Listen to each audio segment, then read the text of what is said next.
Friends, புறத்திணைகள் மொத்தம் 12 இருக்குது. First பார்த்தீங்கன்னா வெச்சி, அதாவது வெட்டியாக இருந்தால் பக்கத்தூரில் போய் என்ன பண்ணலாம், நிறைய திருடிட்டு வந்துடலாம். நிறைனா இங்கே என்னது, பசுக்களை திருடிட்டு வந்துடலாம். வெட்டியாக இருந்தால் பசுக்களை போய் திருடிட்டு வந்துடலாம். சரியா? அப்போ கறந்தை அப்படின்னா என்னது, கறக்கிறது. என்ன கறக்கிறது, நிறை, பசுக்களை மீட்கிறது. சரியா? அப்போது பசுக்களை மீட்கிறதுக்கு பேர் கறந்தை. அதே வஞ்சின்னா வஞ்சனை செஞ்சு போருக்கு அழைச்சிட்டு போகிறது. வஞ்சனை செஞ்சு போருக்கு அழைச்சிட்டு போகிறது வஞ்சி.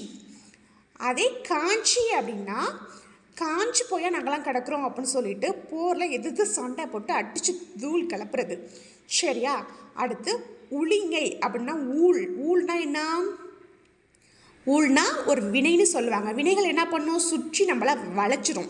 அப்போன்னா மதில் வளைத்தல். ஊழ்னா சுற்றி வளைத்தல். சரியா? அடுத்து நொச்சி அப்படின்னா என்னது, நொச்சியலை என்ன செய்யும், நம்மளை காத்து நிற்கும். நொச்சியலை என்ன செய்யும், சளி தொல்லையிலேருந்து நம்மளை காத்து நிற்கும். சரியா? அப்போது மதில், நொச்சியலை மதில்னா சுவர், சுவர் மேலே படர்ந்து கிடக்குதுன்னு ஞாபகம் வச்சுக்கோங்க. அப்போது காத்தல், காத்தல் வேலையும் அது செய்யுது. சரியா? அடுத்து தும்பை. தும்பை எதுக்கு போடுவாங்க, விநாயகருக்கு தும்பப்பூவை கொண்டு போடுவாங்க. எதுக்காக, வெற்றி எனக்கு கொடுன்னு சொல்லி போராடி வேண்டதா ஞாபகம் வச்சுக்கோங்க. தும்பப்பூவை போட்டு வெற்றி எனக்கு கொடுன்னு சொல்லி போராடி வேண்டுறோம். சரியா? அடுத்து வாகை. மன்னர் என்ன பண்ணுறாரு, வாகை சூடிட்டார், அதாவது வெற்றி வாகை சூடிட்டார்னு இது ஈஸியாக எல்லாருக்கும் தெரியும். சரியா? அடுத்து பாடான்.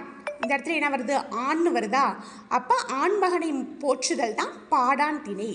பொதுவியல் பொதுவானதா. சரியா? பொதுவியல் பொதுவானது, பொதுன்னு வருது. அடுத்து கைக்கிளை.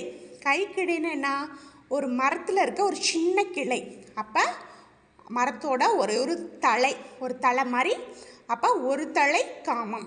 அடுத்து பெருந்திணை, பொருந்தா காமம். பெரு பொறு, பெரு பொறு.